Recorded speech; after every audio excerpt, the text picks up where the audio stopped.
And now for the news in detail. Vice President Jageep Dhankhar today gave away Shilpi Guru and National Awards to Master Craftsperson for 2017, 2018 and 2019 at a function in New Delhi. These awards are conferred every year to legendary master craftspersons of handicrafts whose work has contributed to the preservation of the rich and diverse craft heritage of the country. The awardees represent almost all states and union territories of the country, as well as different craft styles of different locations.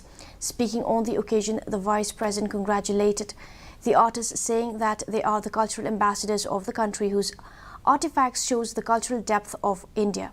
On the occasion, Union Textile Minister Piyush Goyal said India is one of the major handicraft hubs of the world and its handicrafts export is increasing continuously.